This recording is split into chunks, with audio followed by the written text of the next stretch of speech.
Hello everyone. Mediumly dire tidings. It looks like we're no longer sieging Pythium, and it looks like there's a battle there, so they will have attacked it. It's Battle of Monarch Woods, which will have been an event phase attack, where they attacked us with some more werewolves. What a horrible way to burn gems. Over in Tingwood we took this. Over in Fungwood we took this back as well. Battle in Orisia, apparently. Basically these guys are just, you know, moving into stuff.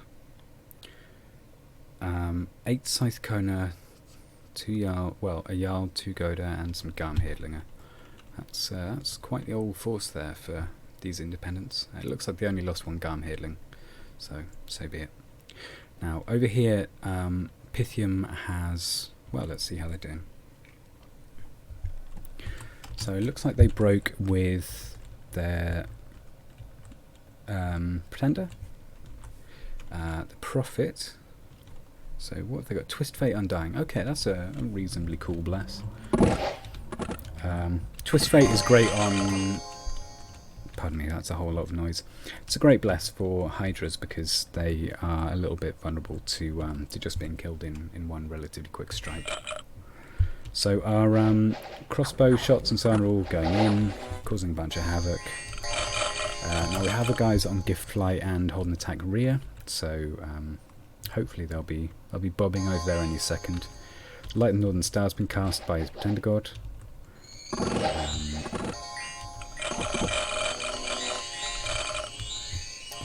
They're being rather sturdier than I would hope for getting shot at by arrows, but I mean, you know, overall there's not too much going on.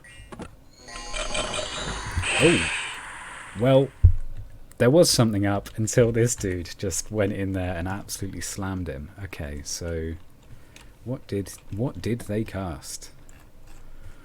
Let's have a look. CW optional. Okay, so Rigor Mortis. Okay, they got all the way to Inch 6. Well, GG.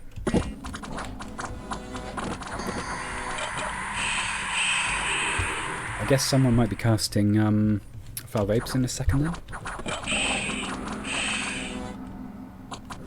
Yeah. A lot of panic going on. A lot of panic.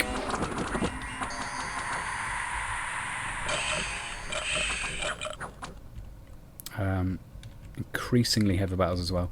I assume some of these guys are going to die after the battle. I'm not sure how that's recorded.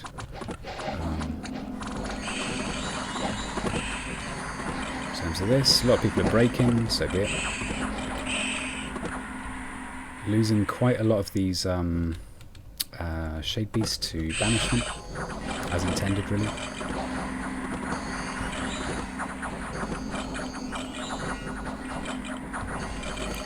Alright, so basically we're in a position where he's got most of his living troops left, quite a lot of mages, and not too much else. So how are we doing here? Yeah, went in with 54, lost 22, lost a bunch of Serpent Priests and their Great Sage, so they're down, they're blessed. We lost 1 Ancestor Smith. Who else retreated? Cool, every single one retreated to friendly territory. That's fabulous. So we are now in very positive dominion. They are basically dead, and they've lost their PG as well, so they'll be losing some additional, you know, some of their counter dom push basically because of that. And hopefully it won't take too long for us to finally do them in. So apparently there is a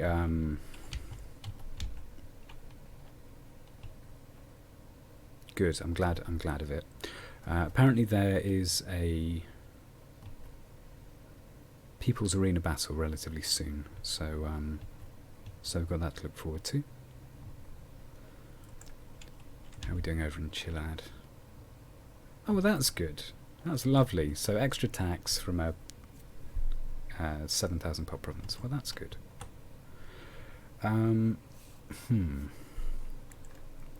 So where was it? It was over here, right? Okay, that's where they fired off their thing. All right.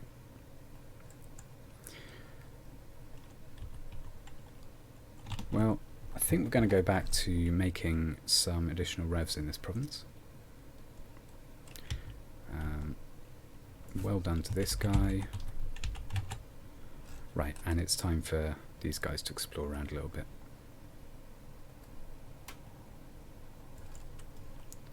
So nothing too much going on, I don't think, over here.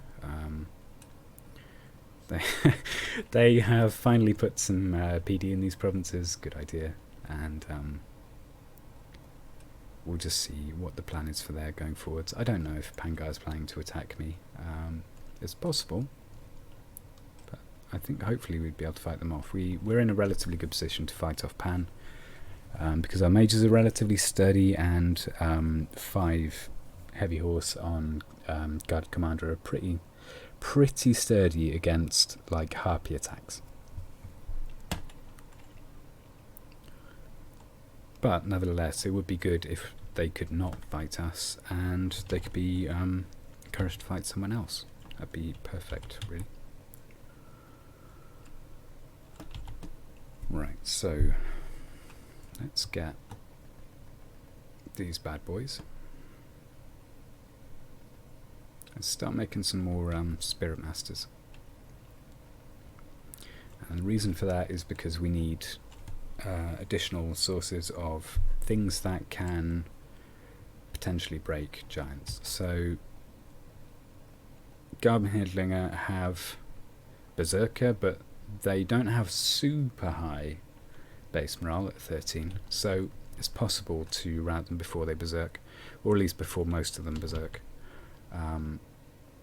which is exactly what we need.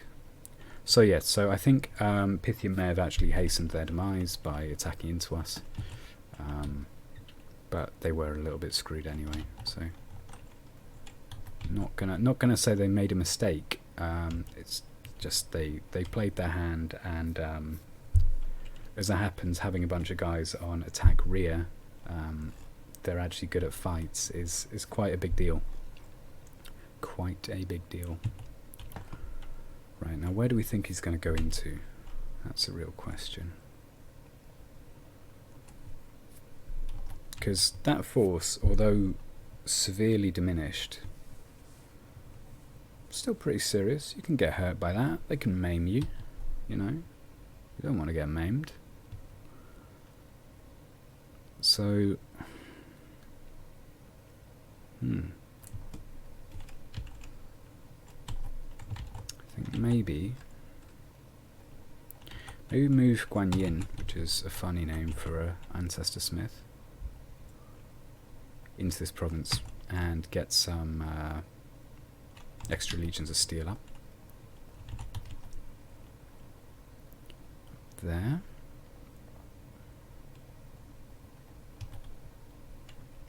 And just have them cast some spells afterwards. In fact, I think the thing to do is move. Well, these dudes need to preach. Fully Thundering over the steppes and his bodyguard need to probably move to Fungwood to help bring the Dominion down over here. Get another temple up. Now, the PD in this province is Garbo, so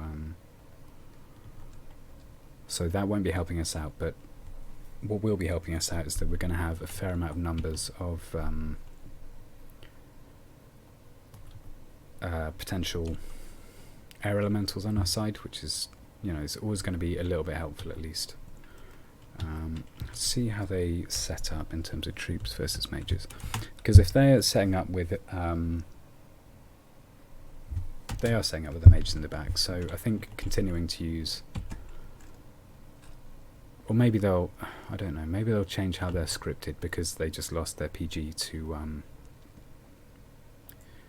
hold an attack rear with Gift of Flight on. Maybe we'll give them some credit. Okay, so this dude, I guess he can patrol, that's fine. Getting these dudes out here, all well and good. Maybe we'll have him build a fortress. Now, our forces are relatively strong and our preaching is going to be powerful as well. Building a temple here. Sadly, we don't have any priests in this province, which is truly unfortunate. but we'll be alright. Her bow can move down here. We'll move this guy from Jarib into Titan's Steps. Basically just trying to get as much coverage as we can in the world. It's unlikely that we are going to be casting, you know, Eyes of God or anything. That's not really within our power. I'm probably going to have a chat with Boeing after doing the script on this turn and just see who we are going to go to war with. Emphasis on we, because we don't really want to be, you know, attacking into them. Now, the tragic thing about cave grubs, I mean, they're very good, but the tragic thing about them is they're undisciplined, so they are like a walking disaster area in terms of potentially getting routed and stuff, because they just love to fight. What can you say? You know, can you blame them? No, but by the same token, they do love to fight. So yeah, that's just something you have to be devastatingly aware of. So fully thundering over the steps over here, building a temple. Can this guy? No, he can't reach that province by himself. Okay.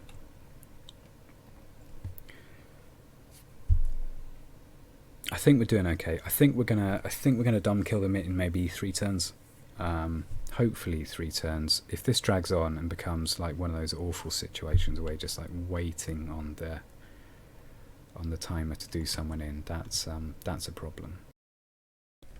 Hello everybody. It's an interlude from the 15th November 2020 when I'm editing this video. That is in fact what happens. And I'll tell you the reason why. This is an important lesson for anyone playing Dominions. Is I suggested publicly to the guy that that he may be dumb killed relatively soon. Now, as we well know, the Serpent Priest is a Holy 2 mage, and thus, as a result, is actually quite good at propping up Dominion. In an enemy temple in their capital, that's going to allow for, at minimum, +5 Dominion candles, and with the Pontifex Maximus plus their Prophet potentially alive, they can get all the way up to 7, so it takes a little bit of time.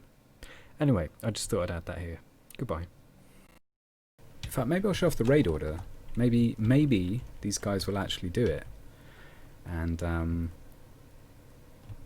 who knows whether Pythium's going to be patrolling or whether they're just going to attack. Because if they attack, they're not patrolling, and if they're not patrolling, I believe at least that there is a much higher chance of the raid going off. And when the raid goes off, the unrest is going to spike in the province. All he's going to really be able to do is like wildly swing at us, and in a kind of ugly, wild swinging fight, I think. I hate to predict these things, but I think we beat them in that kind of fight, because well, just due to the strength of our troops relative to theirs. Because their troops are okay, but ours are you know, they're pretty sick. I mean, even theirs are pretty sick. We've just got a lot of them, and the Ruxit powers to buff them. So that's what that's about. Right, let's go move this dude over here. Split these guys up. Hold an attack. Rear. See if he falls for it again. You just don't know with folk. And go from there. Now on this front, nothing really much is changing. We're just researching. Our research is expensive. It's annoying, but it's just how it is. This dude is doing fine at his job of making alquils. Keep up the good work. Our RP per turn is fairly dreadful, but it could be worse. Might go for Wind Guide. Quick pop down into Alt 4. Wind Guide is going to be helpful for all of our troops. Well, our troops that we're using, and also for our mages. So, yeah, that's the hope there. As I say, 2 more turns or so until we get positive Dominion in this province. I don't know. I probably can't move these guys away, actually. without endangering our position.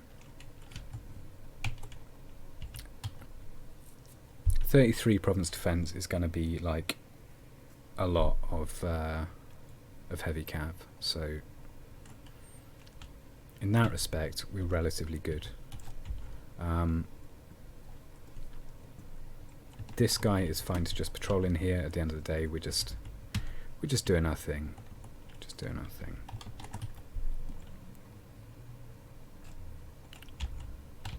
Can't imagine too much changing. It's a shame we didn't find anything in that province. I'm going to search Monarch Woods in E2. Actually, maybe we'll search Forbidden Fields in Earth. And I hope to get back to you soon. It looks like our Dominion at least is reasonably strong in all of our provinces that we want. We are not getting Cold Dominion pushed into us, which is great because that's the last thing we want, because that makes us easier to attack by Atlantis. It looks like he's not building up particularly large amounts of reserves of troops underwater, which is great because again it's the underwater troops that cause a problem for us, not the ones they can recruit on land, really. We're keeping our guy here in Agartha. It's likely there's going to be a fight next turn. Oh, it looks like Katis and those guys are fighting, which is a curious thing. Maybe I'll talk to Katis. I'll talk to Katis and we'll try and prosecute a war against Jomon. And while we're doing that, we can potentially also be fighting. Well, no one ideally, but plausibly be fighting Abysia and so on, because I think they're okay to leave for a little bit, which is like a famous last words type situation. But I think we're okay.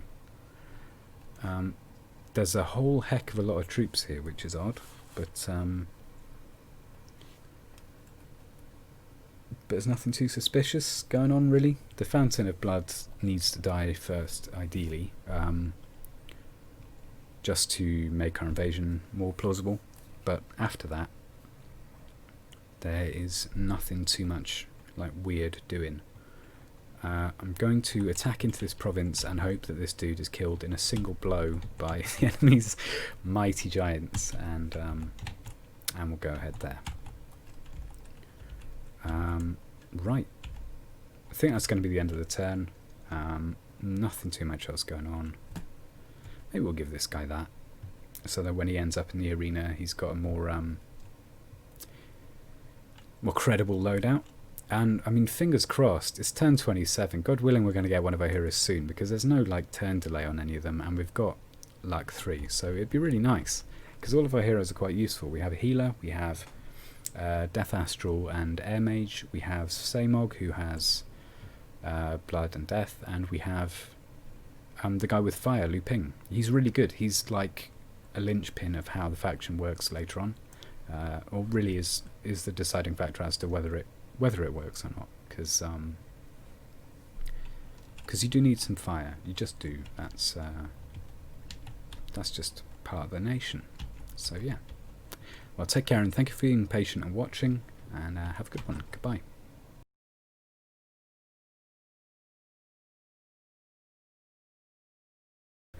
Hello everybody, it's Jay Breeson here on what's plausibly a disastrous turn. So, let's have a see. Got a message from Utgard. I was asking him about an alliance last turn.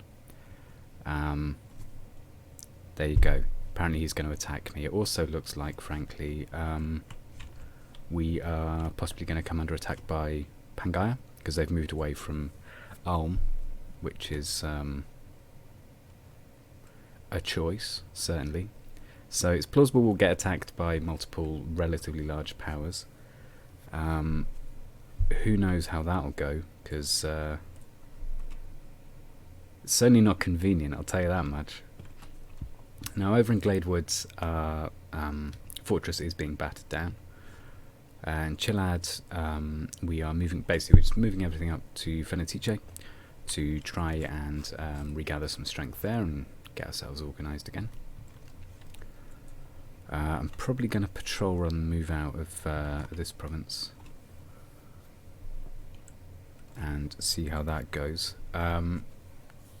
We are not very far away in terms of research from potentially getting stuff like luck up, mistform as well, but I mean mistform is much less good than it used to be against giants, because nowadays it trims 25 damage rather than more or less negating the damage, or bringing it down to 1 really, and then shattering. So if you take 50 damage and you're a human from an axe, you're going to take 25 damage, which is still probably going to polish you off. Now, how are we going to fight these guys? So it's like Goda's led, like Garmhidlinger led by Goda's right. So inevitably, unless they use Guard Commander, which it looks like he's not in these fights so far at least, there are going to be opportunities to attack rear with our troops, and that's one way we can damage them. Dang, this guy's thick. It's a Jotun with a beastie. Right, okay. So yes, so they took over here and they wiped out a bunch of research power, basically. It also meant that when we attacked into here with our twice-born guy, he's now dead, so it's a complete waste of gems, as well as a waste of a relatively useful mage. Churong can now forge himself Shade Mail to actually get out of this sticky situation, or possibly we could break alongside a we can break alongside him, and then we can basically plausibly use some battle magic to increase our chance over here. So I'm going to move my profit back. Not going to bring water gems. Going to bring earth gems alongside to have some reserve for when the ancestor smiths get there. This is cheeky, but this is also why I'm thinking potentially Pangar is going to attack. So yeah. Now in terms of our movement, we could move Yao out. That's plausible, or we could not.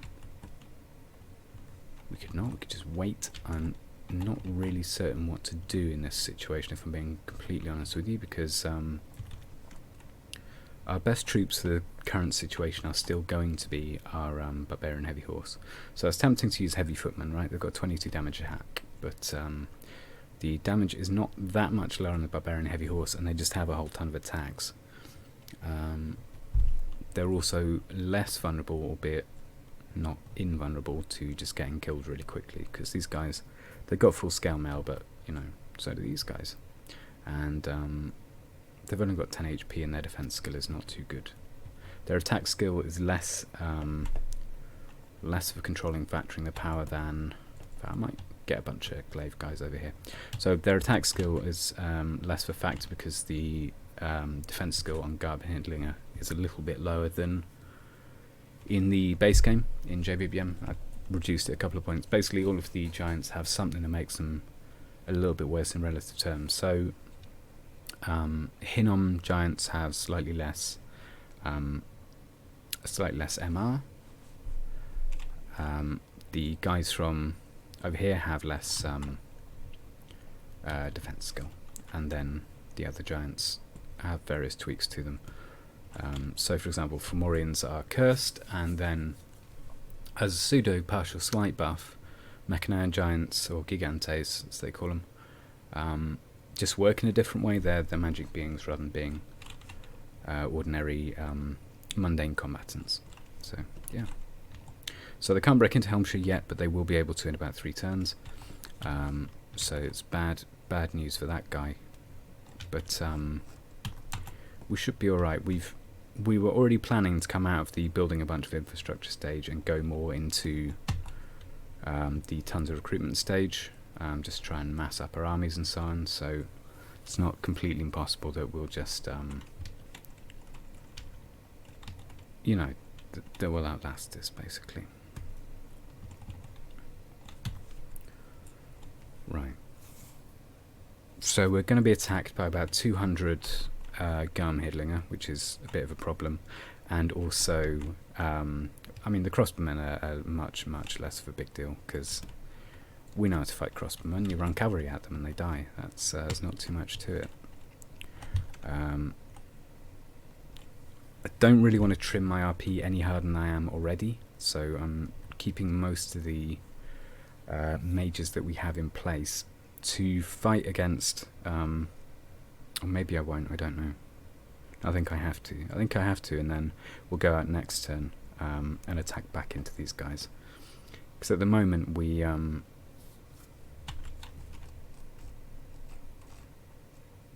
just need to be like hyper careful about our movement and so on. I'm gonna give Liu Bei a gem, just so he can cast summon earth power, and then after that we can go about casting things like earth melt, I guess. I think that's not unreasonable. Set a bunch of earth melt up. As we go up alteration as well, we're going to have increased amounts of earth buffs and debuffs. Destruction's changed from JBBM to always be minus 50% armor prop, but against Garm Hidlinger that's not a super big part of their survivability, basically. Now the one thing we do have to watch out when we're fighting against Utgard with their PG that we know is a reasonably good caster is that soon enough they're probably going to start casting Gift of Health, so that'll make them basically impossible to fight without astral magic that kills me in one go, which is a problem. Right, preaching here. Now we've got two ways we can go. We can go into here and plausibly protect this temple, or we can go into this province here and have more coordinated defense. It's kind of difficult to know which way to go. I think I might go over here. You don't really want to be fighting giants piecemeal, but at the same time we do need to make a stand somewhere, you know. So yeah, because the thing is, if we even take a couple of battles against this guy and try and dissuade him while we try and rally support for our cause, that is going to make victory more plausible, basically. So stop recruiting that over there. Stop recruiting that over there. And those guys there. Get this guy Yelik to build up fortress.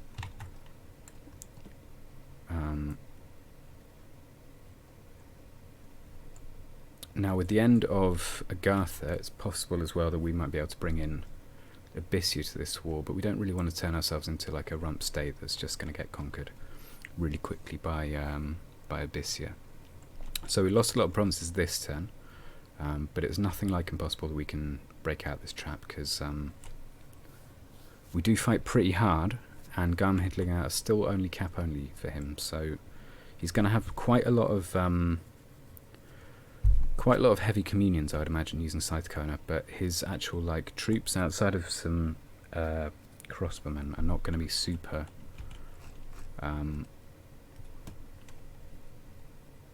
like, they're just not that massable. So in that respect we're I think we're going to be okay.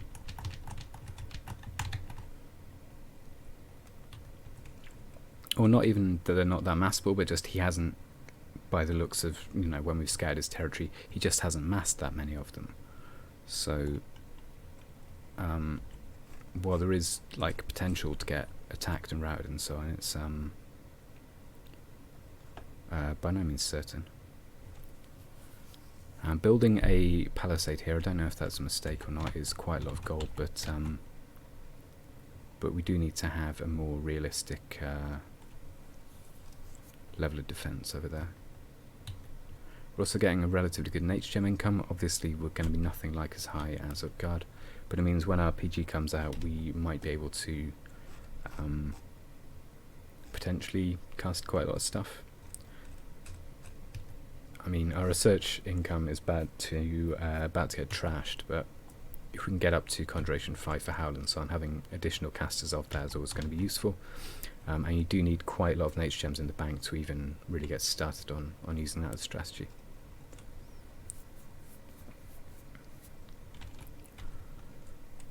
Right. Now do we see? There's two ways to go about this, right? We can go through. We can basically fight on our own territory, or we can try and push through this territory over here. But I've spoken to Atlantis about possibly getting help to attack into Utgard, and if that's the way he's going to go, then it actually is not very useful to get them involved, because obviously we're going to be clashing over territory. We don't really want to get in a position where we're both getting rinsed. So yeah, in this province we're going to have hundreds and hundreds of guys. It's going to be potentially quite strong. We are going to take huge casualties on the way out, which is a problem. But that, I mean, that's just inevitable, really. When you're fighting giants, you're gonna basically, when you're fighting giants, you're gonna run into some issues. That's yep, that's just one of those. Right, so what do we want here? Let's maybe go for Spirit Curse, because that'd be funny if it hits some of his guys, even if they survive. Move this guy back into Chenchi. He's going to be picking up more of these troops. I don't know. We're ceding a lot of territory by doing this, but I think we may have to cede territory and then re-expand out. But I don't. It's the thing is, I don't want to just condense myself into a ball and get crushed, because that's how you really mess yourself up.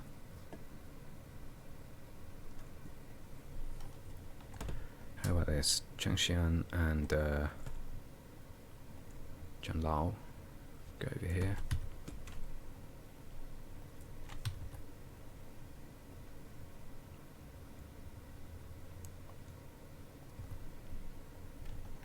Right, let's get these bad boys going here as well.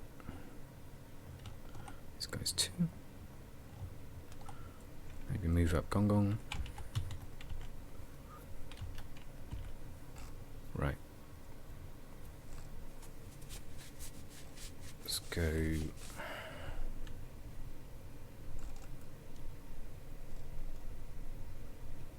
For some haste.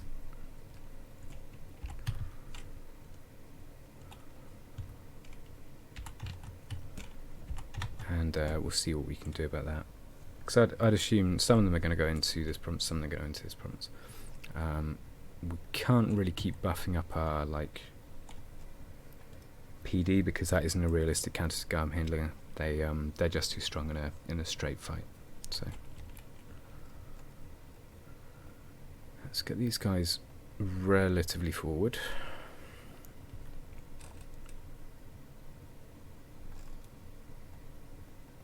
And instead of casting Legions of Steel against giants, you should almost always cast Strength of Giants, ironically enough, to try and increase your damage output, because your units are never going to be survivable enough against giants in a straight fight as a human faction. That's just not going to be reasonable. Right, so which squad is that? These dudes here, okay. Let's split them up into two. I hope not all of these guys get trashed. Move the Yatze into here, and we'll just... In fact, maybe we won't cast that. We'll let Pangai have the little zoo over there with Pythium in it. Move Yatze over here.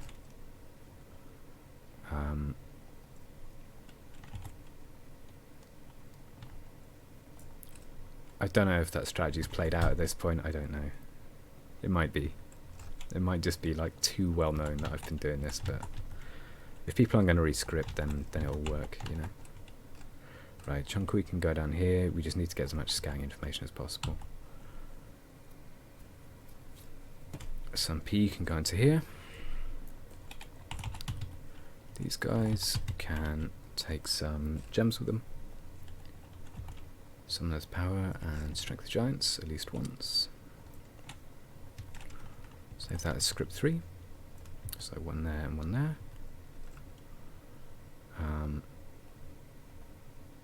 Maybe split off these guys to be their own unit in the middle. Do we have any priests just knocking about anywhere? Yeah, but he's stuck inside. Okay. So we're going to be defending in some places, trying to gather our force in others. It's pretty defensive on this turn at least. We're going to have Alteration 3 next turn, which means that our mages are going to be scripting stuff like luck on our guys. Also means we can use Barkston for extra natural protection rather. Don't really have any moss body capable mages, which is fine. But it's not until quite a bit later that we're going to get stuff like well, the really big buffs against giant troops. So Body Ethereal is great against giant troops because their attack density is not great. Attack density mainly doesn't matter in the very early game because it's just about attack strength, but when the game moves more into slightly less linear combat, it becomes more important, I think. And then becomes less important again later in the game. When it's just about can you survive all of the crazy you know, battlefield effects that are going on. I'm going to search Civil Woods with Madame Fortuna. May or may not find anything. Not going to bid anything this turn because the guys that are on offer aren't that amazing. I assume we're probably going to get attacked in Fungwood, which is a little whack, but so be it. And we may get attacked in Venetice, I don't know. Alright, thank you very much for watching. Binge Brereton. Fingers crossed we can recover from this. Thanks.